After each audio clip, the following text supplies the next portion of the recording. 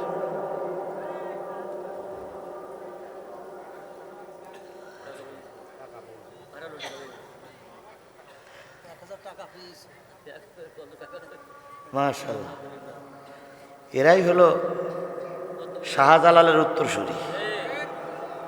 1000 টাকা পেয়েছে, 200 টাকা করে ভাগ করে নেবে। 5 জন আছে, 5 জনে 1000 টাকা ভাগ করে। ওরা দিতে। আল্লাহু আকবার। এই ওদের জন্য দোয়া করবেন না একটু? ওদের ঈমান নিশ্চয়ই পাকাপোক্ত না হলে আর ওরা টাকাটা ফেরত দিতে আসেনি। মসজিদে যদি 2 টাকা পড়ি থাকে, পাকা মুসল্লি নামাজ পড়ে বেরিয়েছে,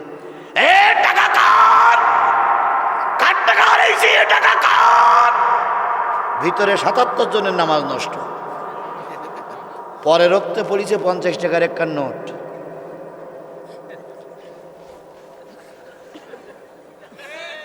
কি কথা বলেন, কথা বলেন, কথা বলেন। 2 টাকা পালি চাচার ইমান বাড়ে, আর 50 টাকা পালি চাচার ইমান কমে যায়। সেই সময় ওরা যে 1000 টাকা পেয়েছে আবার দানও করে গেছে, আল্লাহ ওদের পরে বরকত দিক, আল্লাহ ওদের হাফেজ বানাক, আলেমও বানাই দিক। আমার ভাইরা, তাহলে যে জিনিসটা বলতেছিলাম, নবীর পরে নাজিল হলো কি? কত আয়াত? 6666 আয়াতের ভিতর থেকে আমি আপনাদের সামনে তেলাওয়াত করেছি 2টা আয়াত। এই 2টা আয়াতের পরে ভিত্তি করে কত হবে? আমার সঙ্গে কথা ছিল কর্তৃপক্ষর 10টার আগে স্টেজে উঠাবে। এরপরে বলল হুজুর 10টা মিস হবে না। বসে থাকলাম। তারপরে বলল হুজুর 10:15 পার হয়ে দেব না। বসে থাকলাম। এরপরে বলল হুজুর 10:30টাই দেবই। এই সেই যখন পড়েছি চুপ করে থাকলাম। কয়টায় দিল সেটা তো আপনারা দেখেছেন, আমি আর বলে কি করব। এখন আমি এই 2টা আয়াতের পরে ভিত্তি করে কথা বলবো যতক্ষণ। আপনারা কি থাকবেন? থাকবেন? থাকবেন? থাকবেন কি না থাকবেন ওটা আপনাদের ব্যাপার। আমার 2টা কথা শোনার পরে সিদ্ধান্ত নেবেন। আল্লাহ বলতেছেন, ওয়াইদা কুরিয়াল কোরআন ফাস্তামিউ লাহু ওয়া আনসিতু লাআল্লাকুম তুরহামুন। যখন তোমাদের সামনে কোরআন পড়া হবে, ওই কোরআনের আলোচনাগুলো চুপচাপ বসে বসে যদি শোনো, আল্লাহ পাক তোমাদের রহমত দিয়ে পরিপূর্ণ করে দেবে। তাহলে কোরআনের আলোচনা যখন হবে, তখন ওই আলোচনাগুলো যদি চুপচাপ বসে বসে শোনা হয়, তাহলে রহমত করবে কে? আর একটু জোরে বলেন, রহমত করবে কে? এই এলাকার সোনার ছেলেরা আছে, আমি তোমাদের ধন্যবাদ জানাই। দেখেন একসঙ্গে 10টা এসেছে, তার মানে ওরা মনে হয় আমার কথা শুনেছে। আল্লাহ ওদের পরে রহমত করুক। আবার এই কিছুটা আসতেছে, আল্লাহ সকলের পরে কবুল করুক। বাবারা বসো, তোমাদের জন্যই কথা হবে। কারণ আমরা বুড়োরা অনেক কিছু করতে পারিনি, তোমরা করি দেখাইছো। বাংলাদেশ জামাত ইসলাম এবং বিএনপির নেতা কর্মীরা ময়দানে ছিল না তা নয়, কিন্তু যতবার ময়দানে নেমেছে ততবার মার খেয়েছে। আর 2টা লাশ পড়লি জুতো ফেলাই বেরিয়ে দড়ি বেরিয়েছে। বিএনপি বলে আমি সংস্কার আন্দোলনের নেতা, জামাত বলে আমি সংস্কার আন্দোলনের নেতা। মিথ্যে কথা, মিথ্যে কথা, মিথ্যে কথা। 2 দল ময়দান ছেড়ে পালিয়েছে। শেষ পর্যন্ত ওই 2 দলের নেতা কর্মীরা ইমাম সাহেবদের কাছে এসে বলতেন, হুজুর আপনাদের দোয়া কবুল হবে, দোয়া করেন শেখ হাসিনা যেন মারা যায়। কারণ আমাদের দ্বারা আর ময়দান পরিষ্কার করা সম্ভব। যখন একরকম হাল ছেড়ে দিয়েছিলাম, তখন ছাত্ররা রাস্তায় নামলো। ছোট ছোট বাচ্চারা, ক্লাস 2তে পড়ে, 3তে পড়ে, 4-এ পড়ে, 5-এ পড়ে, এসএসসি এইচএসসি ছাত্র ছাত্রীরা রাস্তায় নামলো। কৃষক নামলো, ভ্যান আমলা নামলো। যত লাশ পড়েছে তত ময়দানে চলে গেছে। যুবকরা যদি ওই দিন ময়দান ছেড়ে দিত, ফেরাউনির বাচ্চা কখনো ক্ষমতাচ্যুত হতো না। সুতরাং যুবক, তোমাদের দিকে আমরা তাকিয়ে আছি। আজকে আমরা বুড়ো হয়ে গেছি, কয়েকদিন পরে মারা যাব। তোমরা এই সমাজের হাল ধরবে, তোমাদের দিকে জাতি তাকায় আছে। আল্লাহ এই যুবকদের কবুল করুক। আরেকটু জোরে বলেন আমিন। আরো জোরে আমিন। আমি আসতেছি, একটু সময় দেন, আমি আস্তে আস্তে করে সবার জন্য আসতেছি। আল্লাহ আমাদের সবাইকে কবুল করুক। তাহলে কোরআন যখন আলোচনা হবে, তখন চুপচাপ বসে বসে কোরআন শরীফ শুনে রহমত করবেন কে? এই একটা ফাঁক, এই একটা ফাঁক, 2টা ফাঁকের থেকে 2টা লোক হাত তুলে বলেন তো, হুজুর আমার রহমতের দরকার নাই, আমার যা আছে উতিয়া নাফ। রহমত ছাড়া কোনো জিনিস পাওয়া যাবে? তাহলে আজকে রহমত না নিয়ে আমরা বাড়ি যাব? একটা হাদিসে জান আল্লাহ রাসূল বলেন, আল কুরআনু শাফিয়াম মুশাফফা আমা হিল্লু মুসাদ্দিকান মান জালাহু আমামাহু কদ্দাহু ইলাল জান্নাহ ওয়া মান জালাহু খালফাহু সাকাতাহু ইলান নার। আল্লাহর নবী বলেন, কোরআন এমন একটা কিতাব, কিয়ামতের দিন কারোর পক্ষে সুপারিশ করবে, কারোর বিরুদ্ধে নালিশ করবে। সাহাবীরা বলেন, ইয়া রাসূলুল্লাহ, কার পক্ষে কোরআন সুপারিশ করবে? নবী বললেন, কোরআনকে যারা ইমাম বানাবে। কি বানাবে? ইমাম সামনে থাকে না পিছনে থাকে? আরো জোরে বলেন, ইমাম সামনে থাকে না পিছনে থাকে? এই কোরআনকে যারা সামনে রাখবে, ইমাম বানাবে, কিয়ামতের দিন যখন বিচার শুরু হবে, ইমাম এসে বলবে, তোমরা আমার অনুসারী ছিলে, আমি জান্নাতে যাচ্ছি, তোমরা আমার সঙ্গে জান্নাতে চলে এসো। যারাই কোরআনের সামনে নিয়ে চলবে, কিয়ামতের দিন এই কোরআন তাদেরকে টেনে টেনে আল্লাহর জান্নাতে নিয়ে যাবে। তাহলে কোরআন সামনে রাখলে কোরআন আমাকে আপনাকে কোথায় নিয়ে যাবে? এটাকে শুধু পুরুষের জন্য না নারীর জন্য? তাহলে নারীদের জন্য বলি, পুরুষের জন্য বলি, কোরআন সামনে রাখুন, কোরআন আপনাকে টেনে টেনে জান্নাতে নিয়ে যাবে। ওয়ামান জালাহু খালফাহু সাকাতাহু ইলান নার। এই কোরআনকে যারা পিছনে রাখবে, কিয়ামতের দিন এই কোরআন তাদেরকে ধাক্কা দিয়ে জাহান্নামে নিক্ষেপ করবে। ওই একটা লোক উঠলেন আর ওই একটা লোক উঠেছেন, এই দুইটা লোকের পিছনে পড়লো কি? আচ্ছা উনি যাক, ওনাকে ছুটি দিলাম। এই দুটা লোকের পিছনে পড়লো কি? এই কথা বলেন, এই দুটো লোকের পিছনে পড়েছে কি? তাহলে আল্লাহ রসুল বলেছেন, কোরআনকে যারা পিছনে রাখবে, এই কোরআন তাদেরকে ধাক্কা দিয়ে কোথায় নিক্ষেপ করবে? তাহলে আমরা কোরআন পিছনে রাখবো না সামনে রাখবো? সবাই মিলে বলেন, কোরআন পিছনে রাখবো না সামনে রাখবো? তাহলে এই কোরআন আমরা সামনে রাখবো, কেউ পিছনে রাখবো না। এবার বলেন, উনি শরীয়তের ওজোর 1 নম্বর দেখাইছেন, যদি এ ওজোর ছাড়া আমরা কেউ চলে যাই, মঞ্চের থেকে যাই আর নিচের থেকে যাই, কোরআন আপনাকে আমাকে ধাক্কা দিয়ে কোথায় নিক্ষেপ করবে? তাহলে কোরআনের ধাক্কা খাবেন না কোরআনের সুপারিশ নিয়ে জান্নাতে যাবেন? কারা কারা সুপারিশ নিয়ে জান্নাতে যেতে রাজি আছেন? 2 হাত উঁচু করে আল্লাহরে দেখান।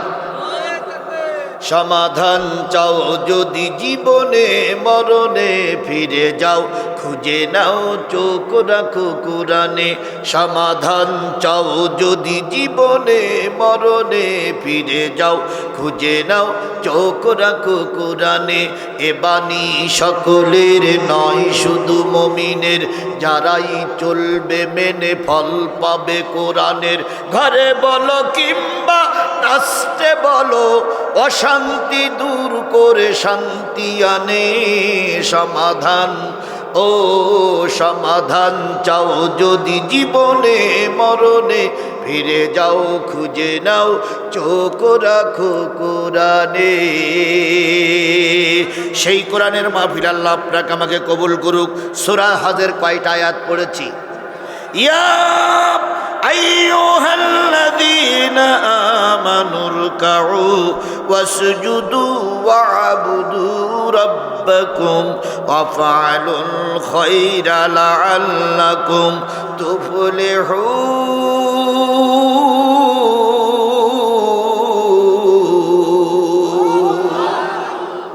ওহে তোমরা যারা ঈমান এনেছো, আওয়ামী লীগের কথা বলা হয়নি, বিএনপির কথা বলা হয়নি, জাতীয় পার্টির কথা বলা হয়নি, বাংলাদেশ জামাত ইসলামের কথা বলা হয়নি, চরমনাই হেফাজতের কথা বলা হয়নি, কোন দলের উল্লেখ করা হয়নি। বলা হয়েছে তোমরা যারা ঈমান এনেছো, ঈমান আনার পরে সর্বপ্রথম তোমাদের দায়িত্ব রুকু করো, সেজদা করো, আর মালিকের গোলামি করো, আর ভালো ভালো কাজ করো। আশা করা যায় আল্লাহ পাক সফলতা দান করবে। তাহলে এর ভিতরে কোনো বেঈমান লোক আছে? গেলাস কই? গেলাস এখানে, গেলাস দাও। এখানে কোনো বেঈমান আছে? সবাই আমরা কি আমাদের শেখ হাসিনাও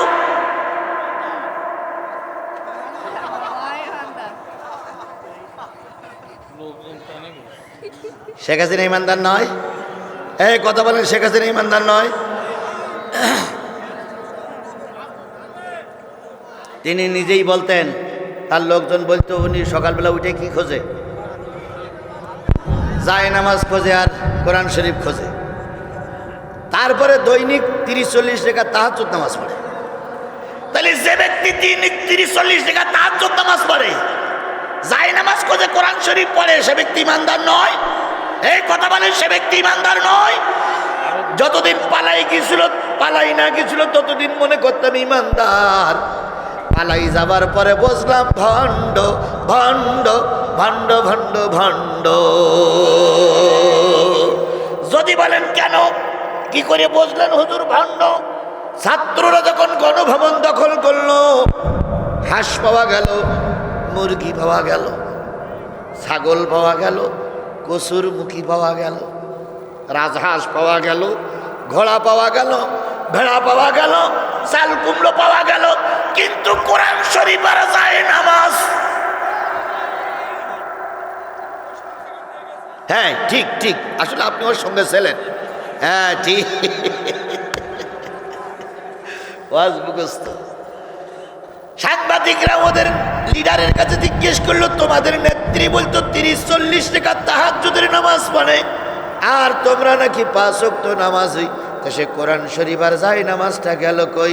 ওরা তখন মিসকে হাসি দিয়ে বলতেছে, আমাদের নেত্রী কোরআন আর যায় নামাজের এত ভালোবাসে, যাওয়ার সময় বগল দাওয়াই করে নিয়ে গেছে।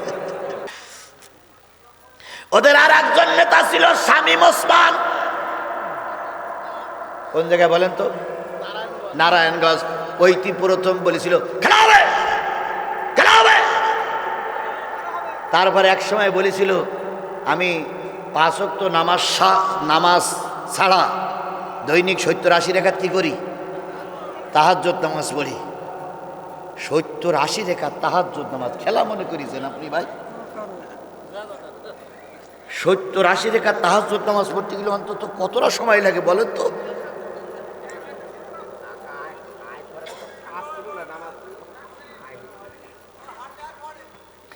আজকে একটা স্ট্যাটাস দিয়েছে, উনি এখন দেশে তো নাই, বিদেশ থেকে জাতির কাছে ক্ষমা চেয়ে বলতেছে, ভাই শেখ হাসিনা রহমাতুল্লাহ আলাইহি এর খপ্পরে পড়ি, আমরা যা বলেছি সব ভুল, এখন আমাদের একটাবার মাফ করে দিয়ে একটাবার আমাদের দেশে ঢুকতে দাও, আমরা আর এরম বাজে কথা বলবো না। তাহলে বোঝা গেল এরা সব ছিল বাজে। কথা বলেন, কথা বলেন, কথা বলেন। আর ওনাদের দলের সেক্রেটারি জেনারেল যে ছিলেন তিনি সেটা প্রায় বলতেন খেলা হবে, খেলা হবে, অথচ আমরা খেলা করতে নামলাম, একটাও রাস্তায় নেই।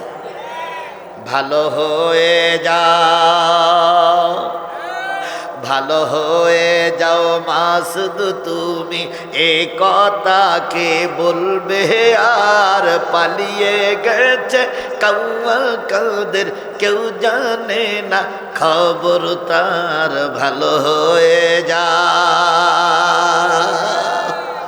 ভালো হয়ে যাও মাসুদ তুমি, এ কথা কে বলবে আর পালিয়ে গেছে কাদের কেউ জানে না, কেউ জানে না খবর তার, ভালো হয়ে যা।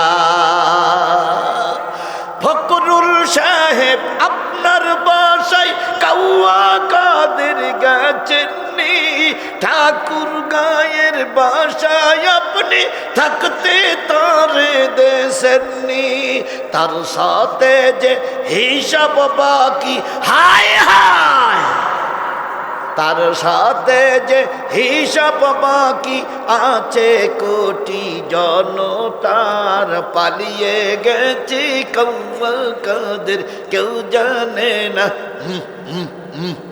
কেউ জানে না, কেউ জানে না খবর তার, ভালো হয়ে যা।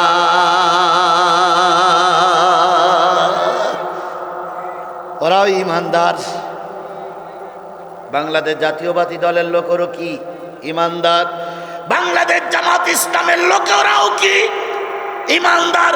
তবে এখন কিছু কিছু বেঈমানের আবির্ভাব ঘটেছে। যদি বলেন হুজুর এত বড় একটা কথা বললেন, সেদিন এক নেতার সঙ্গে দেখা হলো, ইউনিয়নের সেক্রেটারি ছিলেন তিনি, আমাদের নামে অনেকগুলো মামলাও দিয়েছেন। হঠাৎ করে দেখা চেয়ারে বসা, মাথায় একখানা টুপি, ঘাড়ে একখানা হাজির রুমাল, হাতে একখানা তসবি, মুখি খোসা খোসা দাড়ি।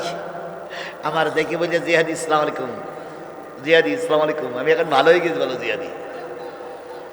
তাই আমি বললাম ভালো কবেতে হইলে? কাছে 5 তারিখের পরেতে। আমি বলতেছি আর খারাপ হবো না? না না না না, আর খারাপ হওয়া যাবে না, ভালো হয়ে গেছে। আমি বললাম এখন কোন দলে যোগ দিতে চাও? তো বলতে আগে ছিলাম আমলিগ, এখন হয়েছি জমাত। আগে ছিল আমলিগ, এখন হয়েছে কি জমাত, জামাত না, বলতে জমাত। তাই বললাম জামাত ইসলামের ভিতরে ঢুকতে গেলে আমি যতটুকু জানি ওই ফরম টরম পূরণ করা লাগে, তা ফরম পূরণ করে যা কয়েক সব পূরণ করাটার সময় নেই, আমি জমাত। তাই না জামাতের সেক্রেটারি বা আমির সে কথা বলেছে, কথাটা তো বলার দরকার নেই, আজকে আমি জমাত। এই জমাত ইসলামের ভিতরে নিজে নিজে জমাত ঢুকেছে, এরাই কিন্তু সর্বনাশ করবে। আমি বলি এরা হলো ছাগলের 3 নম্বর বাচ্চা। কয় নম্বর বাচ্চা? এই বলুন তো, মনিরামপুরীর মুসলমানেরা ছাগলের বাচ্চা হয় কয়টা? সাধারণত 2টা না, 2টাই হয়। আর ছাগলের বাটও হয় কয়টা? 2টা। ওই যে দুধ খায় সে বাট কয়টা হয়? 2টোই বাট, 2টোই বাচ্চা। ঘটনাক্রমে যদি কোনো ছাগলের 3টা বাচ্চা হয়, আর মা ছাগল যদি মাঠে ঘাস খেতে যায়, সন্ধ্যাবেলা এসে যখন মা ডাকে ম্যা, ম্যা, ছাগলের বাচ্চা তখন যায় কার দুধ খাতি? মার দুধ খাতি যায়। যেয়ে যারা আগে চলে যায় তারা 2টা বাট ধরে, আর যেটা পিছনে পড়ে থাকে সেটা কোনো বাট পায় না। এদিকে ঢুস মারে, ওদিকে ঢুস মারে, এদিকে ঢুস মারে, ওদিকে ঢুস মারে। ইতিমধ্যে 2 ছাগলের বাচ্চার দুধ সব খাওয়া হয়ে গেছে। এখন শেষ পর্যন্ত এর জিভটা একটু চাটে। কথা বলেন, কথা বলেন, কথা বলেন। এরা হলো ছাগলের 3 নম্বর বাচ্চা। বিএনপির লিডারদের বলি, জামাতের লিডারদের বলি, আপনাদের দলের কর্মীর ভিতরে কিছু ছাগলের 3 নম্বর বাচ্চা ঢুকেছে।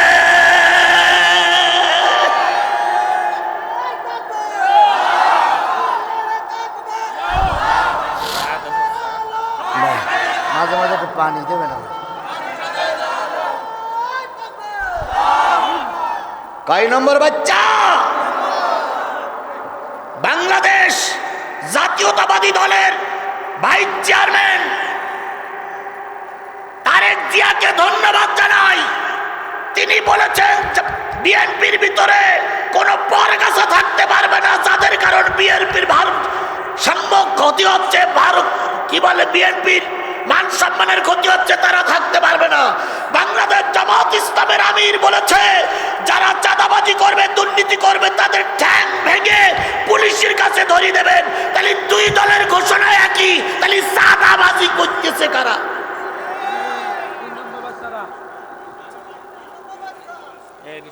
বালি খাচ্ছে কারা? পুকুর খাচ্ছে কারা? চাঁদা তুলতেছে কারা? এরা সব ছাগলের 3 নম্বর বাচ্চা। কথা বলেন, কথা বলেন, কথা বলেন। বাংলাদেশ জামাত ইসলামী এদের কখনো আশ্রয় দেয়নি, দেবে না। কথা বলেন, কথা বলেন, কথা বলেন, কথা বলাই বললাম না? ঠিক বললাম? আপনি জামাত ইসলাম করবেন কি না করবেন ওটা আপনার ব্যাপার, কিন্তু বাংলাদেশ জামাত ইসলামের পক্ষ থেকে আমরা এই আশা ব্যক্ত করতে পারি কোন ছাগলের 3 নম্বর বাচ্চা জামাতে চান্স পায় না।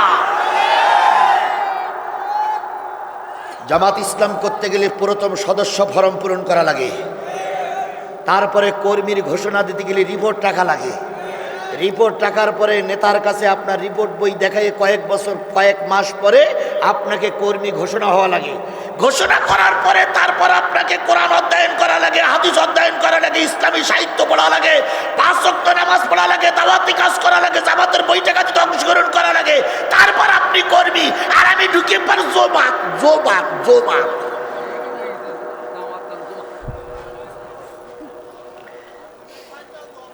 কি কথা, আমার কথা বোঝেননি? আপনারা কথা বোঝেন নাই? বুঝলেন তো বুঝলেন, না বুঝলেন তো কসু কসু কসু। আল্লাহ আমাদের বোঝার তৌফিক দিক। আরেকটু জোরে বলেন আমিন, আরো জোরে আমিন, আরো জোরে আমিন। ভাইজান আজকের কত তারিখের মাহফিল? 4 তারিখের মাহফিল। কয়টা পর্যন্ত 4 তারিখ থাকে? 12টার পরে যেই 5 তারিখ পড়ে যাবে সেই মোবাইল দেখাবেন যে হুজুর 5 তারিখ পড়ে গেছে, বাস আপনারাও চলে যাবেন, আমিও চলে যাব। আচ্ছা বলো হবে না?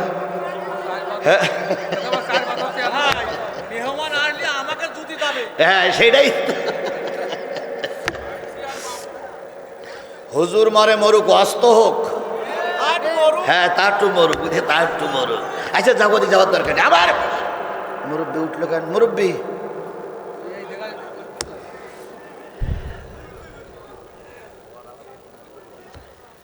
আমার ভাইরা, তাহলে যে জিনিসটা বোঝাতে চাচ্ছিলাম, আল্লাহ বললেন হে ইমানদারেরা, তোমরা আওয়ামী লীগ হওয়ার, বিএনপি হওয়ার, জামাত হওয়ার, জাতীয় পার্টি হও, যদি ঈমান এনে থাকো তাহলে রুকু করতে হবে কার কাছে? আরো জোরে বলেন, কার কাছে রুকু করতে হবে? আল্লাহ পাক রুকু সেজদা সবচেয়ে বেশি পছন্দ করে। এই জন্য আমার এই মাথাটা নিচু হবে কার জন্য? আমার এই কপালটা সেজদা পড়বে কার জন্য? অন্য কারোর জন্য আমার কপাল আর মাথা সেজদা দেবে না। পৃথিবীতে দুইজন সংস্কারের নাম পাওয়া যায়, একজন ছিলেন মুজাদ্দেদ আল পেসানি রহমাতুল্লাহ আলাইহি, আর একজন ছিলেন বিশ্ব নন্দিত মুফাসসির আল্লামা দেলোয়ার হোসেন সাইদি। আরো অনেক মুজাদ্দেদ পাওয়া যায়, তবে দুইজন মুজাদ্দেদের কথাটা আমি স্মরণে নিয়ে আসি। আল্লামা মুজাদ্দেদ আল পেসানি রহমাতুল্লাহ আলাইহি যখন সমাজ ইসলাম প্রচার করেছিলেন, তখন বাদশাহ আকবর ছিল ভারতের খলিফা, ভারতের রাজা। বাদশাহ আকবরের কাছে ঢুকতে গেলে সবাইকে রুকু করে ঢুকতে হতো, মাথা নিচু করেই ঢুকতে হতো। মুজাদ্দেদ আল পেসানি বললেন, না না না, আমার এই কপালটা শুধু আল্লাহ ছাড়া আর কারোর কাছে নত।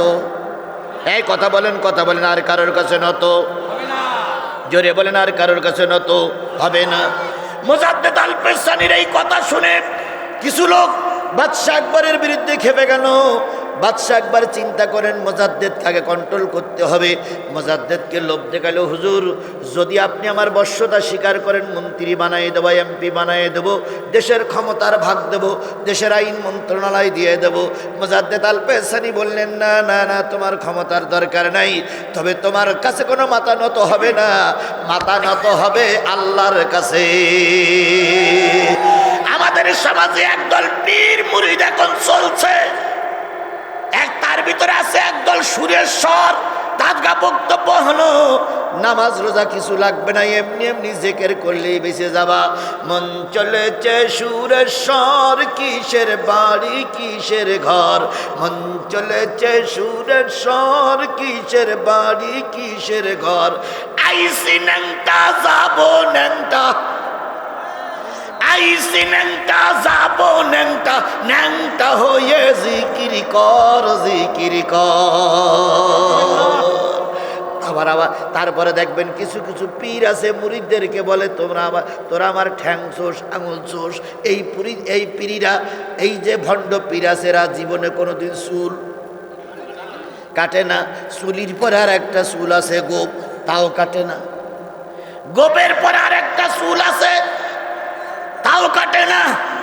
দাড়ির পরে আর একটা চুল আছে বগলে, তাও কাটে না। ওর আর একটু নিচে গিলি, আর একটা চুল আছে, সেটাও কাটে না, কাপড়ও পরে না, সমস্ত শরীরে জট পড়েছে। কোলের কাছে গিলি মনে হয় গন্ধ ছাগল। কি ছাগল? গন্ধ ছাগল। এই গন্ধ ছাগল বছরে একবার গোসল করে। কয়বার? একবার গোসল করে। আর ওর যারা মুরিদ আছে, মেয়ে লোক পুরুষ লোক মুরিদ, যেদিন গোসল করবে পীর চেয়ারের পরে বসে থাকে, আর কর্মীরা এসে মাথায় পানি দেয়, ওই পানি ধুয়ে ধুয়ে ধুয়ে ধুয়ে ড্রেন দিয়ে যায়। আর এই কর্মীরা ওই ড্রেনের থেকে পানি খায় আর খায়। এটা বরকতের পানি। কিসের পানি? বরকতের পানি খাচ্ছে। একবার হিসেব করে দেখো তো কত জায়গা ধুয়ে আসতেছে। আর ওইটা বানাইছে উনি বরকতের পানি। তাহলে এরাই যদি বরকতের পানি হয়, তাহলে অবরকতের পানি কোনটা হবে? শেখ হাসিনা 15 বছর আমাদের ভোট দেয়নি। এটা যদি মানব কি বলে গণতন্ত্রের মানুষ কন্যা হয়, তাহলে জাতির কাছে জিজ্ঞেস করি, আওয়ামী লীগের কাছে জিজ্ঞেস করি, মানুষ কন্যা কোনটা? 15 বছর ভোট দিল না, 15 বছর গণতন্ত্র সর্বনাশ করলো। এটাই যদি মানুষ কন্যা হয়, তাহলে মানুষ কোনটা? এদের দলের ভিতরে প্রায় সব, দুটো একটা বাদে সব ছিল অমানুষ। মুজাদ্দেদ আল পেসানি রহমাতুল্লাহ আলাইহি বাদশাহ আকবরের কাছে মাথা নত করলেন। না। এবার বাদশাহ আকবর চিন্তা করলো, যদি আমি তার বর্ষতায় নিয়ে আসতে না পারি, তার দলে পরপর লোক তৈরি হয়ে যাবে। তাই তো তিনি চিন্তা করলেন, হুজুরকে যে কোনো কায়দায় আমার দরবারে আনতে হবে। হুজুরকে দাওয়াত করে বললেন, হুজুর আপনার সেজদা করা লাগবে না, রুকু করা লাগবে না, আপনি আমার দরবারে একটু আসেন। মুজাদ্দেদ আল পেশানি চিন্তা করলেন, হেদায়েতের বাণী শুনে আসি। যখন তিনি ঢুকবেন, হঠাৎ করে দেখে একটা ছোট্ট রাস্তা বানাইছেন। ওই রাস্তায় ঢুকতে গেলে মাথাটা নিচু করেই ঢুকতে হবে, আর ওটাই তিনি সেজদা বলে মনে মনে নেবেন। এবার মুজাদ্দেদ আল পেশানি রহমাতুল্লাহ আলাইহি চিন্তা করলে এখানে ইমান বিক্রি করা যাবে না, তাই তিনি মাথা না ঢুকাইয়ে আগে পা ঢুকাই দিয়েছে। সুবহানাল্লাহ, সুবহানাল্লাহ, সুবহানাল্লাহ। আগে মাথা না ঢুকাই কি ঢুকাইছে? রাজা খেপে যাবে না, সন্তুষ্ট হবে। খেপে যেই বলতেছে, হুজুর এত বড় স্পর্ধা, 3 পৃষ্ঠা পড়া মৌলবী, মাথা না ঢুকাই পা ঢুকালে তোমার সর্বনাশ করে ফেলবো। মুজাদ্দেদ মিসকে হাসি দিয়ে কয়, আমার সর্বনাশের আগে তোমার সর্বনাশটা হিসেব করো, তুমি কোথায় যাবা। হুজুরির অপমান করে ছেড়ে দিল, আর বলে দিল, যাও যাও যাও, হুজুরির যে আস্তানা শরীফটা আছে ভেঙে দাও। হুজুরির আস্তানা শরীফ ভাঙার জন্য সেনাবাহিনী বাইর হলো। হুজুর অপমানিত হয়ে দরবার থেকে চলে আসলো। হুজুর মাঝখানের পথে, বাড়ির মাঝখানে চলে আসলো, আর কর্মীরা চলে গেছে হুজুরের আস্তানা ভেঙে দেওয়ার জন্য। হঠাৎ করে উত্তর গগনে বিরাট মেঘ জমলো। ওই মেঘের দাপটে, ওই ঝড়ের দাপটে বাদশাহ আকবর পালাই যাচ্ছিল। গাছ চাপা পড়ে আকবর মারা গেল। এরপরে ঝড় থেমে যাওয়ার পরে সবাই মুজাদ্দেদ আল পেশানি রহমাতুল্লাহ আলাইহির হুজরাখানায় যেয়ে দেখে গোটা দেশ সব ভেঙে চুরে তছনছ হয়ে গেছে। মুজাদ্দেদ আল পেশানির বাসাটা এখনো ঠিক আছে। এরে বলে মুজাদ্দেদ, এরে বলে কি? আর শেখ জামানায় একজন মুজাদ্দেদ এসেছিলেন বাংলাদেশে, তিনি হলেন আল্লামা দেলোয়ার হোসেন সাঈদী। কথা বলেন, কথা বলেন, কথা বলেন। তিনি ছিলেন এই জামানার শ্রেষ্ঠ মুজাদ্দেদ। তিনি যে কথাগুলো বলেছেন সব কটা খাটিনি? জোরে বলেন, খাটিনি? তিনি বলেছিলেন, উত্তর গগনে কি জমেছে? কালো মেঘ জমেছে, ঝড়ের পূর্বাভাস লক্ষ্য করছি। যদি শক্তভাবে মোকাবেলা করতে না পারো, এমন অমাবস্যার গাঢ় অন্ধকার নেমে আসবে যার শোভে সাদেক। উনি বলার কয়েকদিন পরে গ্রেপ্তার হয়ে গেলেন। জাতি 15টা বৎসর সেই অন্ধকারের ভিতরে নিমজ্জিত ছিল। উনি বলেছিলেন, আলেমদের উপরে নির্যাতন বন্ধ করো, হুজুরদের উপরে নির্যাতন বন্ধ করো, নতুবা এমন সময় আসবে পালানোর জন্য ইঁদুরের গর্ত খুঁজে পাবে না। সত্য হয়েছে না হয়নি? এই কথা বলেন, সত্য হয়েছে না হয়নি? উনি বলেছিলেন, 12 কোটি বাঙালি মৌলবাদ মৌলবাদ বলি গালিগালাজ দিও না। 12 কোটি বাঙালি আছে, মৌলবাদ মানে মূলের উপরে, আমরা আছি গাছের গোড়ায়। আগাবাদীরা বেশি বাকুম বাকুম করবা, গাছের গোড়া ধরিয়ে নাড়া দেবো। মামুর বাড়ি, দাদার বাড়ি যেয়ে, দিল্লি যেয়ে বলবা কিয়ামতের আগে আর আসতে পারবে না। ঠিক এক ধাক্কায় সেই ব্যক্তির বাচ্চা দিল্লি যেয়েই পড়েছে। আমি চিন্তা করি আমেরিকার কথা বললো না কেন? মায়ানমারের কথা বললো না কেন? বলল কার কথা? দাদার কথা, ভারতের কথা। সেই ভারতেই এখন চলে গেছে। কথা বলেন ঠিক না বেঠিক? এখন ওখান থেকে বলতেছে, আমি সীমানার পাশে আছি, সীমানার পাশে আছি, কি করে ঢুকবো? চট করে ঢুকে পড়বো। আপনি চট করে ঢুকে পড়বেন, আর আমরা আঙুল চষবো। আইসো চট করিয়া, আইনা ঘর তোমার জন্যে রাখছি গো সাজায়া। আইসো চট করিয়া, আইনা ঘর তোমার জন্যে রাখছি গো সাজায়া। আমরা রিসিপিশনে বইসা আছি, রিসিপিশনে বইসা আছি জুতোর মালা লইয়া। আইনা ঘর তোমার জন্যে রাখছি গো সাজায়া। নির্বিচারে মারছ মানুষ ক্ষমতার লাগিয়া, দিন ধর্ম আর মানবতা সব কিছু ছাড়িয়া, বুবু সব কিছু ছাড়িয়া, তোমার পাপের শাস্তি ও বুবু, তোমার পাপের শাস্তি পাইতে হবে, যাইও না ভুলিয়া, আয়না ঘর তোমার জন্যে রাখছি গো সাজায়া।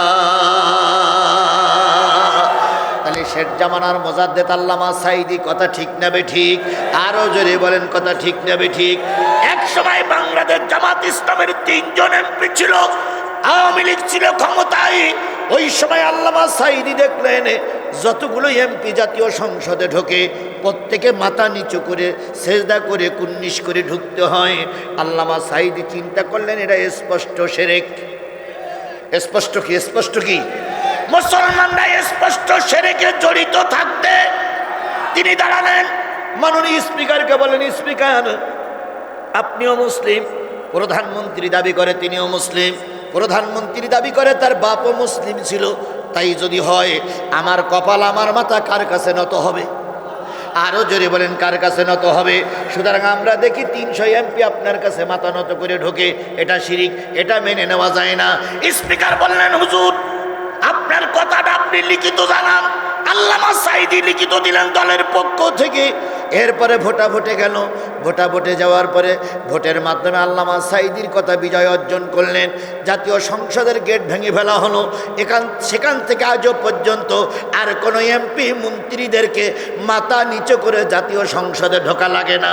তোমরা তাকে রাজাকার বলো, তোমরা তাকে যুদ্ধ অপরাধী বলো, তোমরা তাকে মানবতা বিরোধী মামলার আসামি করে মৃত্যুবরণ করালে, তোমরা তাকে ধর্মান্তরিতর দায় দিয়ে তাকে জেল খাটালে, আল্লাহর কসম আল্লামা সাঈদীর একটা আমল যদি কবুল হয়, ওই আমলের ওসিলায় আল্লামা সাঈদী আল্লাহর জান্নাতি।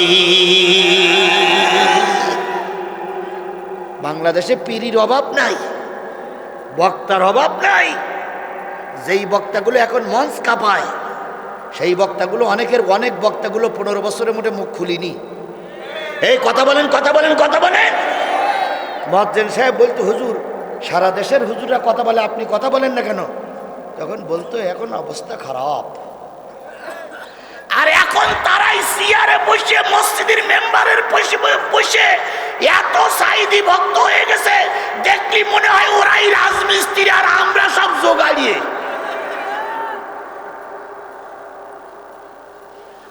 কথা কি বাড়াই বললাম না ঠিক বললাম? আমার ভাইরা, সাঈদীর কথা বলতেছিলাম। সাঈদীর বিচার চলছে। সাঈদীর সামনে সাঈদীর বিপক্ষের উকিল বলতেছে, হুজুর এই কেসের আরজিতে লেখা আছে আপনি ধর্ষক। আবার পরে বিশেষ দ্রষ্টব্য লেখা আছে আপনি 60 বছরের বুড়ি থেকে শুরু করে 12 বছরের ছুরি পর্যন্ত ধর্ষণ করেছেন। তো হুজুর এই 12 বছরে, এই 60 বছরের 70 বছরের বুড়ির যখন ধর্ষণ করতেন তখন আপনার কেমন লাগতো? আল্লামা সাঈদী কোরআন শরীফ বুকের পরে করে নিয়ে চুপচাপ দাঁড়িয়ে চোখের পানি ফেলায় কাঁদতেছে আর বলতেছে, বালি আমি সহ্য করলেও তুমি যেন সহ্য করো না। এরপরে উকিল বলতেছে, হুজুর 12 বছরের মেয়ে যখন ক্লাস 3 মেয়ে যখন স্কুলে যেত তখন শুনেছি আপনি নিয়ে তাদের ধর্ষণ করতেন, ওরা যখন কান্নাকাটি করতে আপনার খারাপ লাগতো না? হুজুর নীরব। হিন্দুদের মেয়ে যখন বিয়ে করে পালকিতে করে নিয়ে যেত, আপনি পালকির থেকে বউটারে উঠাই নিয়ে তারে ধর্ষণ করতেন, আপনার কি খারাপ লাগতো না? হুজুর নীরব। সব শুনানি শেষ। ভালো করে শোনো মুসলমান, সব শুনানি শেষ। বিচারপতিরা রায় লিখতেছে। 5 জন বিচারপতির একজন বিচারপতি রায় লিখলেন বেকসুর খালাস। কারণ এই কথাগুলো সব কি মিথ্যা। আর 2 জন বিচারপতি রায় লিখলেন আমৃত্যু কারাদণ্ড। আর একজন বিচারপতি রায় লিখলেন যাবজ্জীবন কারাদণ্ড। আর বিচারপতি মানিক, কালামানিক, উনি রায় লিখলেন ফাঁসিতে ঝুলাইয়ে মারা লাগবে। আল্লামা সাঈদী রায় শোনার পরে স্পষ্ট করে বললেন, ওগো বিচারপতি, এই রায় কিন্তু শেষ রায় নয়, এই বিচার কিন্তু শেষ বিচার নয়, আর একটা বিচার কিন্তু সেটা কোন বিচার? আল্লাহর দরবারের বিচার। সবাই একটু কলম গালে দিয়ে চিন্তা করতেছে। আর কালামানিক বললেন, হুজুর শোনেন, এসব কথা বলে আমাদের মন নরম করতে পারবেন না আপনি? আপনার আল্লাহ যে বিচার করে করুক। আপনাকে ফাঁসিতে ঝুলেই মারতে হবে, এটা আমার নির্দেশ। শেষ পর্যন্ত আমৃত্যু কারাদণ্ড হইল না? এই কালামানিক আল্লামা সাঈদীর ফাঁসিতে ঝুলাই মারতে চেয়েছিল। ভালো করে শোনো, জিকর গাছা মনিরামপুরের মুসলমানেরা যে যা করেছো ভালো করে শোনো। কালামানিক রায় লিখলো কি বলে, ঝুলাই মারতে হবে। যখন দেশ স্বাধীন হলো, কালামানিক পালাই যাচ্ছিল কোন দিক দিয়ে? সিলেটের এক সীমান্ত দিয়ে পালাই দিয়ে বিএসএফের কাছে ধরা পড়লো। শেষ পর্যন্ত মেরি ধরি কোন জায়গায় সবাই রাখলো? কলার পাতায় সবাই রেখে বিএসএফ বিজেপির কাছে ফোন দিল যে আপনাদের মাল আপনারা নিয়ে যান, আমরা ঝামেলায় যাব না। মেরে দিলি বিপদ। বিজিবি ধরে নিয়ে আসছে, ওই এলাকার সংবাদ হয়ে গেল, মাল ধরা পড়িস। যে যা পাইতেছে সে তাই মারতেছে। কেউ ডিম ফেলাই মারতেছে, কেউ জুতো ফেলাই মারতেছে, কেউ বক্সিং মারতেছে। একজন লোক মাঠে কাজ করতেছিল, ছোট একটা মেয়ে যেই বলছে আব্বা আব্বা, কয় কি, কয় শুনুনি, কয় কি, কয় সে কালামানিক ধরা পড়িস। কয় কোন কালামানিক? কয় সাঈদীর আমৃত্যু দিতে চাইলো, সাঈদীর মারতে চাইছিল সেই লোক। তখন ও লোক বলছে তালি তো বসে থাকা যায় না, একটা সুন্নত পালন করি আসি।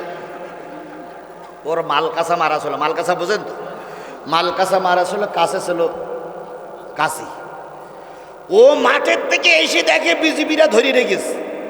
ও 7-8 হাত দূরের থেকে জাম্পিং দিয়ে লাথি মারবে না মারবো জায়গায় লাথি মেরেছে। এক লাথিতে ওর বিসি একটা বেরিয়ে 8 হাত দূরে গিয়ে পড়েছে। তাহলে লাথির জোরটা কতটুকু একটু হিসেব করেছেন তো ভাই? এক লাথিতে কয় হাত দূরে গেছে? ও পিছন দিক তাকাই দিয়ে ওখানে যে একটা নড়তেছে ফিরে, তখন সবাই বলছে কালামানিক ভাই আপনার একটা নেই।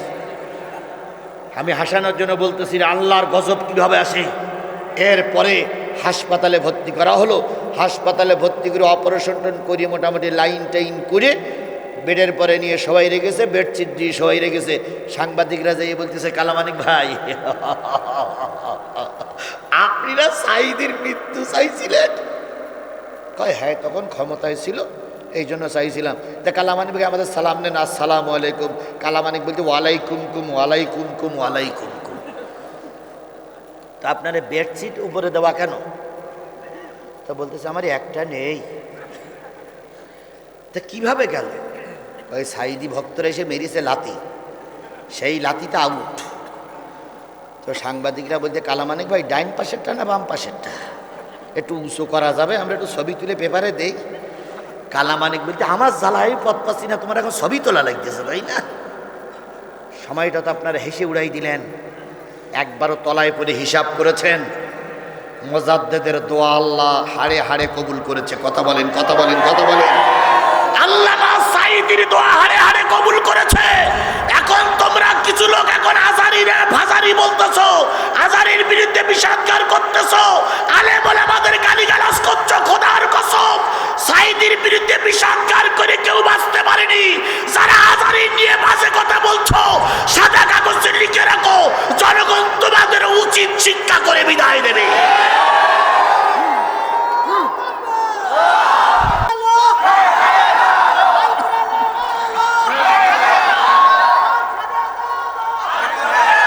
কাগজ ছিল কেন? ওটা না, আরেকটা কাগজ, এটা ওটা ওইটা আমার কাছে দেন। আমার ভাইয়েরা আরেকটু চলবে, চলবে? ওই লোকগুলো রাগ করে বসে আছে, চলবে? আচ্ছা দেখি আমি আরেকটু সেখানে যাওয়া যায় কি দেখি। 2টা আয়াত পড়েছিলাম, একটা আয়াতের আলোচনা চলছে। তাহলে রুকু করতে হবে কার জন্য? সেজদা করতে হবে কার জন্য? ওয়াবুদু রাব্বাকুম, রবের ইবাদত করো। এবার বলুন তো, এবার বলুন তো, নামাজ পড়াও ইবাদত, নামাজ না পড়াও ইবাদত।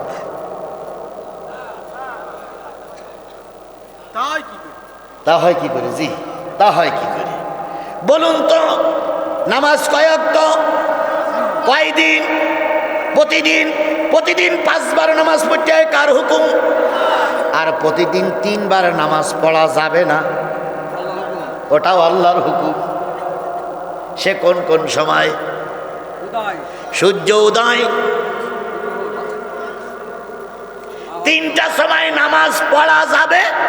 তাহলে নামাজ পড়াটা যেমন ইবাদত, নামাজ ওই 3 সময় না পড়াটাও।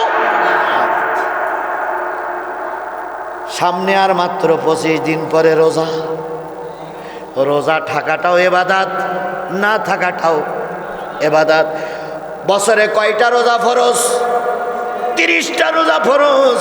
আর বছরে 5 দিন রোজা রাখা হারাম। কয় দিন রোজা রাখা হারাম? তাহলে 5 দিন রোজা রাখা হারাম। ওই 5 দিন রোজা রাখলে সব হবে না গুনাহ হবে?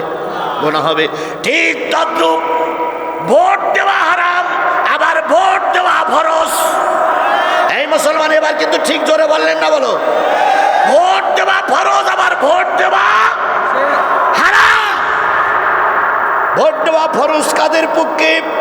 যারা প্রকৃত ভালো লোক, ইমানদার দিনদার লোককে ভোট দেবে, প্রার্থী পাবে, ওই প্রার্থীর ভোট দেওয়া ফরজ। আর যেই প্রার্থীরে ভোট দিলে সমাজে অশান্তি আসতে পারে, চুরি ডাকাত বেড়ে যেতে পারে, খুন খারাপি বেড়ে যেতে পারে, বেনামাজির সংখ্যা বেড়ে যেতে পারে, চুরি ডাকাত বেশি হতে পারে, ওই নেতাকে নির্বাচন করা হারাম। তাহলে সামনে হয়তো 1-1.5 বছর পরে কি 1 বছর পরে নির্বাচন আসবে, ওই নির্বাচনে কোরআনপন্থী লোকরাই ভোট দিয়ে নির্বাচিত করতে হবে। এটা কার নির্দেশ? বিয়ে করা ভালো কাজ, না করাটাও ভালো কাজ। বিয়ে করলে কি হয়? ছেলে মেয়ে হয়। আর বিয়ে না করলেও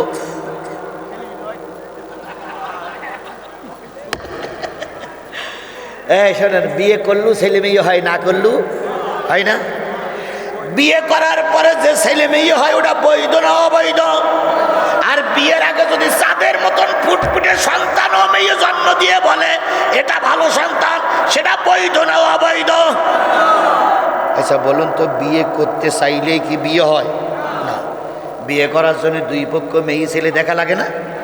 তারপরে মতামত প্রকাশ করা লাগে, এরপরে বিয়ের দিনখান করা লাগে, বরযাত্রী যাওয়া লাগে, বৌমা সাজাই গোজাই বাড়ি আনা লাগে, বছরখান অপেক্ষা করা লাগে, তারপরে যে সন্তানটা হয় সে সন্তানটা কি বৈধ না অবৈধ? বৈধ। আর বিয়ে ছাড়া আইএটি পড়া, 9 পড়া, এসএসসি পড়া মেয়ে যদি হঠাৎ করে মা হয়ে যায়, অবৈধ সন্তান। এই অবৈধ সন্তান যদি মসজিদ ইমামতি করতে আসে, আর আপনারা যদি বলেন খোকা তোমার বাবার নাম কি? ভাই আমার মার বিয়ে হওয়ার আগেই আমি হয়েছিলাম। যতই ভালো আলেম হোক তারে কি ইমামতি করতে দিবেন? জোরে বলেন, ইমামতি করতে দিবেন? তাহলে বিয়ের পরে নেতা হলে সেই নেতা যদি বৈধ হয়, ভোট দেওয়ার পরে ভোটের মাধ্যমে যে নেতাগুলো 15 বছর হয়েছিল তারাই ছিল বৈধ। ভোট ছাড়া যে নেতা হয়েছে ও যারও সন্তানের মতন ও অবৈধ।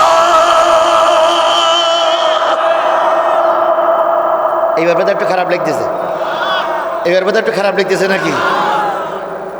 তাহলে অবৈধ নেতা যদি, অবৈধ মাওলানা যদি, অবৈধ সন্তান যদি মসজিদের ইমামতি করতে গেলে ইমামতির চান্স না পায়, তাহলে যেই নেতারা আমরা ভোট দেয়নি, জনগণ ভোট দেয়নি, দিনের ভোট রাতে করেছে, ওই নেতাদের কোনো অধিকার ছিল না বাংলাদেশ জামাত ইসলামের নেতাদের বিচার করা।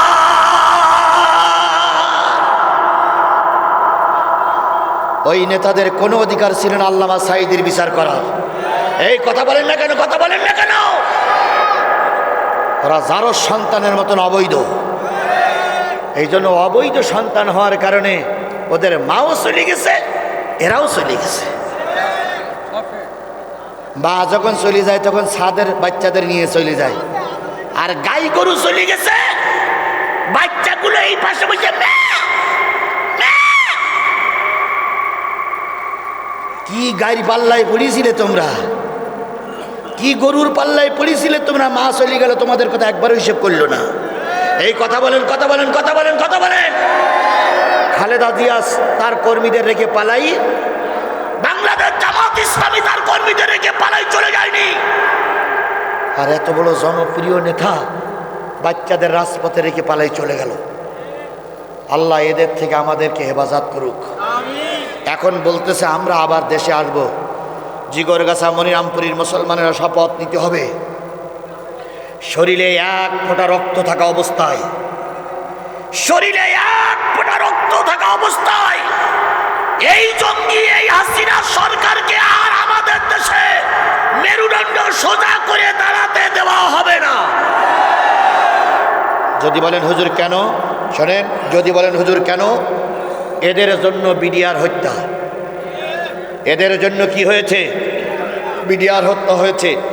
এদের কারণে আল্লামা সাঈদীর রায়ের পরে 300 লোক মারা গেছে। এদের কারণেই 2000-এর মতন ছাত্র ছাত্রী জীবন দিয়েছে। কথা বলেন ঠিক না বেঠিক? এই খুনিদের বিচার না হওয়া পর্যন্ত এই শেখ হাসিনাকে আমাদের দেশে আর মাথা উঁচু করে দাঁড়াতে দেওয়া হবে না। আল্লাহ আমাদের কবুল করুক। আর একটু জোরে বলেন আমিন, আরো জোরে বলেন আমিন। বন্ধুগণ, এটা আমি ভালোই বুঝি। 12টার পরে যদি ওয়াজ চলে, কিছু লোক সারা রাত ওয়াজ করলু বলে চলুক, কিন্তু 12টার পরে ওয়াজ চললে ফজরের নামাজের ক্ষতি হবে। কথা বলেন ঠিক না ঠিক? আর যদি ফজরের নামাজের ক্ষতি হয় তাহলে ছেলে মুরব্বী বসেন, হয়ে গেছে, আপনাদের কথা আমি বুঝতে পেরেছি। 2 জন উঠেছেন, আমি বুঝতে পেরেছি, বসেন বসেন মুরব্বী মুরব্বী বসেন বসেন বসেন বসেন। হয়ে গেছে, বসেন ভাই, হয়ে গেছে, আমরা ছেড়ে দেবো ইনশাল্লাহ। আমি জানি, কিন্তু জানলেও কি হবে, সবচেয়েতে এই মাহফিলের মতন 1000 মাহফিল যদি এক দাড়ি পাল্লায় দেওয়া হয়, আর যদি আগামীকালকের ফজরের নামাজ কাজা করার গোনা যদি আর এক দাড়ি পাল্লায় দেওয়া হয়, নিশ্চয়ই গোনাটা ভারী হয়ে যাবে। এই জন্য আমি আর আয়াতে একটা বাকি আছে, ভাই একটু বসেন, আর 10টা মিনিট সময় দেন। 10টা মিনিট ঘড়ি ধরে দেওয়া যাবে না? কত বেজেছে দেখেন তো, কত বেজেছে, কত কত কত 15। তাহলে হয়ে গেছে। আমারও নিয়ত ছিল আধা ঘন্টা দেরিতে আসছে, এদিকে আধা ঘন্টা একটু ট্রেনে যাওয়া যায় কিনা। 15 হয়ে গেছে। আপনারা ঘড়ি ধরে আর 10টা মিনিট পারবেন না। আল্লাহ এই দেখেন তো, এই ছোট ছোট বাচ্চাগুলো, এই যে ছোট ছোট বাচ্চাগুলো দেখেন তো কতটুকু, এইটার বয়স কম বয়স হলে মানে 7 বছর না 8 বছর। ও মনে হয় মাটি খাচ্ছে, বাদাম খাচ্ছে, আরো চাতক পাখির ন্যায় তাকাই আছে। আর আমাদের বুড়ো মানুষগুলো শুনতে চায় না। কি হইল এদের? এই জন্য ছাত্রদের আন্দোলনে বিজয় এসেছে। ঠিক বসেন, হয়ে গেছে আমার ভাইয়েরা। তাহলে রুকু করতে হবে কার জন্য? সেজদা করতে হবে কার জন্য? আর একটু সামনে যাই। সর্বপ্রথম আল্লাহ রাব্বুল আলামিন যাদের জান্নাতে দেবেন তারা হলো নামাজি। তারা কি? আর সর্বপ্রথম যারা জাহান্নামে যাবে তারা কি? বেনামাজি। তাহলে আজকের এই মাহফিল থেকে আমার প্রথম আলোচনার শিক্ষা হলো, আমরা যতদিন বেঁচে আছি নামাজি হব। যদি নামাজি হতে পারি বা হওয়ার জন্য চেষ্টা করি, যদি নাও পারি নামাজি লোকদের সঙ্গেই থাকবো। সামনে নির্বাচন, 4 জন প্রার্থী আসবে আপনার কাছে দোয়া নেওয়ার জন্য। কয়জন? নাম বলবো না, যেহেতু সব দলের মাহফিল। আমি কোনো লোকের বিরুদ্ধেও বলবো না, কোনো লোকের পক্ষেও বলবো না।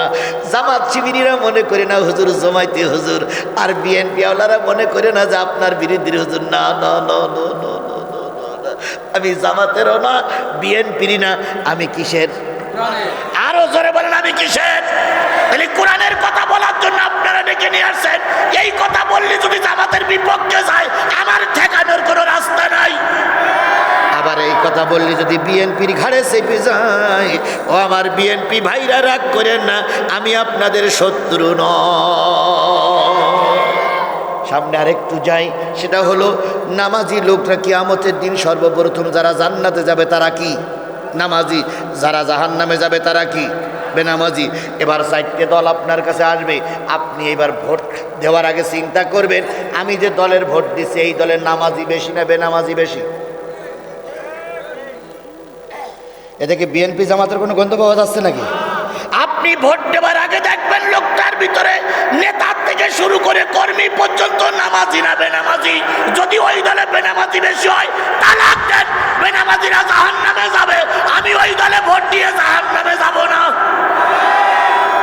আর যদি নেতা কর্মীরা নামাজি হয়, তাহলে আপনি ওই দলের লোকটারে ভোট দেন, ওই দলটা জান্নাতি, আপনিও জান্নাতি।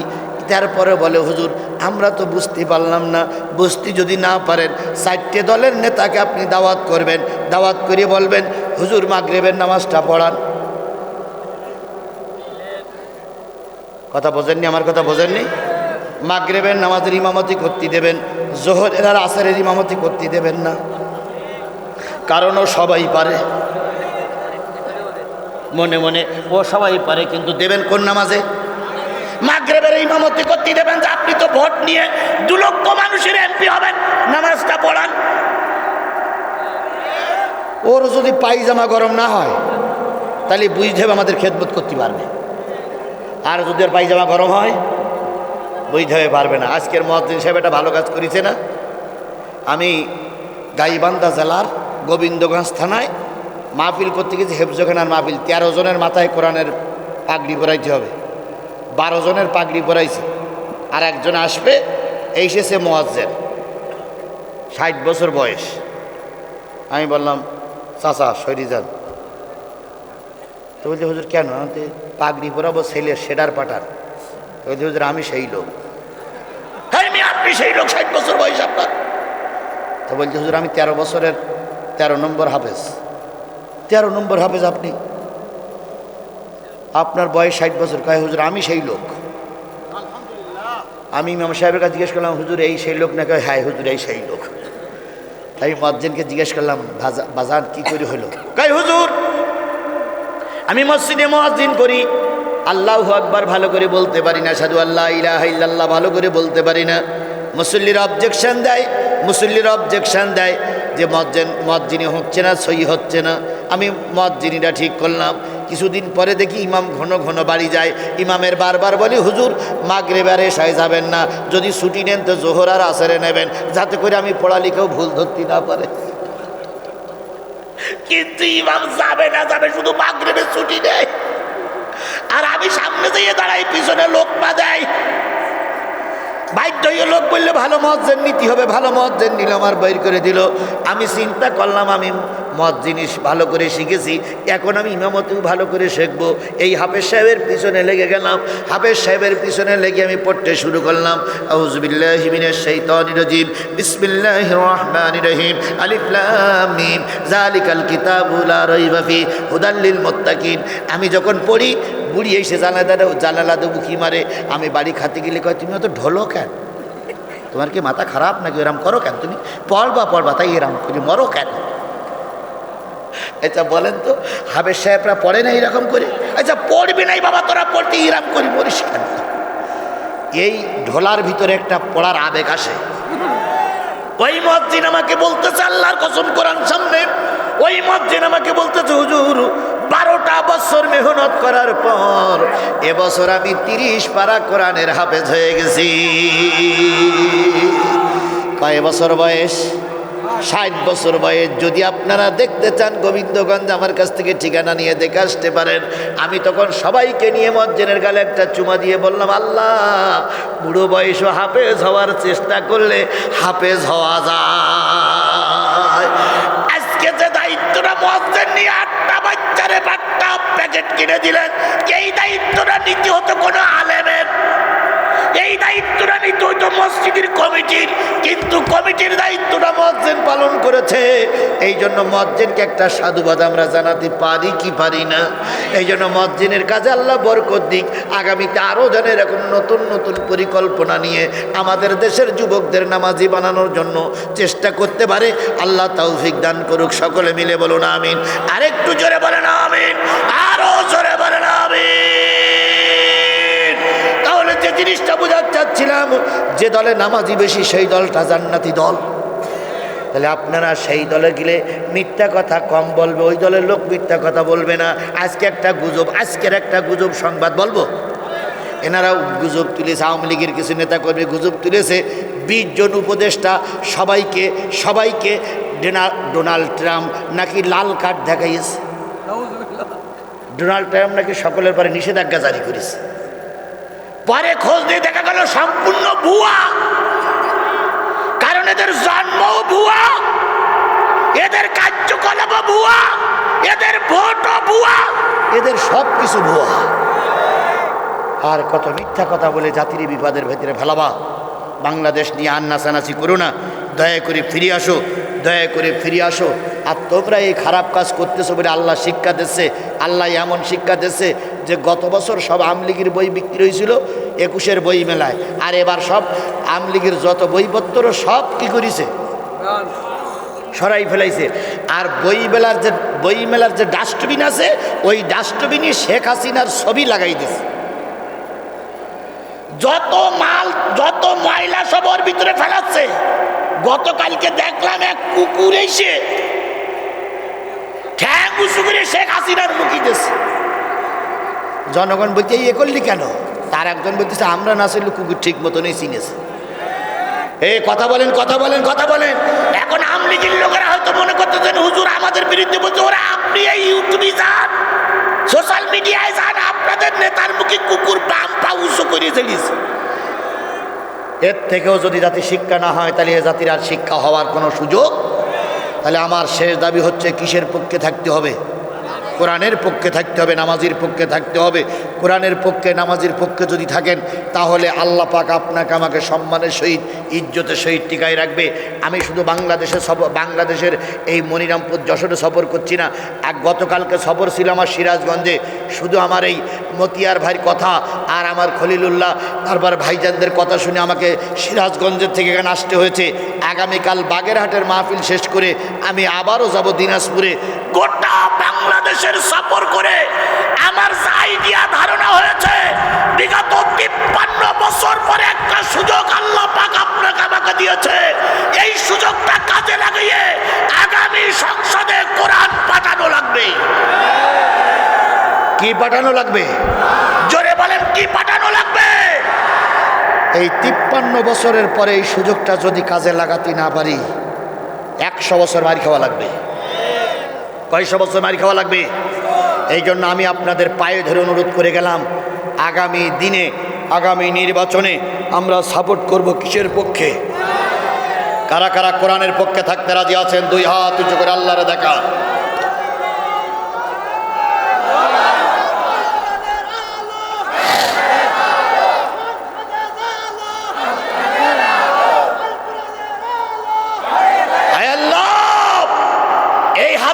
তুমি কোরআনের পক্ষে কবুল করে নাও। এই হাতগুলোরে তুমি কোরআনের পক্ষে কবুল করে নাও। এই হাতগুলোরে তুমি কোরআনের পক্ষে কবুল করে নাও। আমিন সুম্মা আমিন বিজুদিকা আমিন বিনতিনানিকা আমিন ইয়া আল্লাহু ইয়া রাব্বাল আলামিন। আস্তাগফিরুল্লাহ, সবাই মিলে বলুন আস্তাগফিরুল্লাহ। রব্বি মিন কুল্লে জাম্পে আমার এক স্বাস্থ্য ভাই ছেলে ধরা পড়েছে মালয়েশিয়ায়, খুব করুণ অবস্থা। তার মা কাঁদতে কাঁদতে আইসে, আচ্ছা সে বললো যে দোয়া করতে। ছেলেটা দোয়া করে আমাদের মতিউর ভাই এই ভাই ছেলে ছেলে ছেলে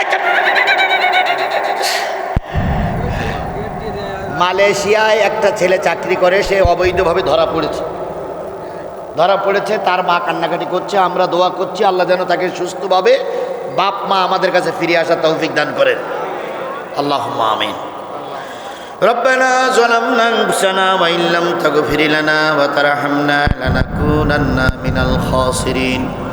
রব্বানা ইন্নানা আমান্না ফাগফির লানা যুনুবানা ওয়া কিনা আযাবান নার। রব্বিরহামহুমা কামা রব্বায়ানি সগীরা ওয়া কুর রব্বিরহামহুমা কামা রব্বায়ানি সগীরা।